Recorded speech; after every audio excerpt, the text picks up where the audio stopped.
У нас маленькое счастье вырастает, и зовут его Булатик.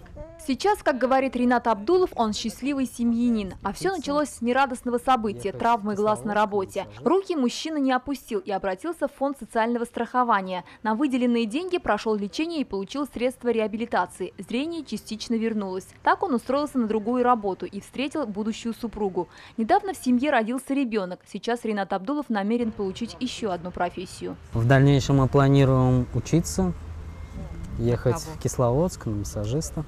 Так получить помощь могут все люди, попавшие в схожую ситуацию. В фонде социального страхования на это деньги есть. В 2015 году была запущена программа реабилитации пострадавших от несчастных случаев на производстве и профзаболеваний. Каждый гражданин, официально устроенный на работу, является застрахованным от несчастных случаев на производстве и профессиональных заболеваний. На сегодняшний день в Республике Татарстан застрахованными являются почти 1,5 миллиона человек. Сегодня помощь в рамках программы получают 12 тысяч татарстанцев. В прошлом году фондом соцстрахования на это было выделено более 1,5 миллиарда рублей.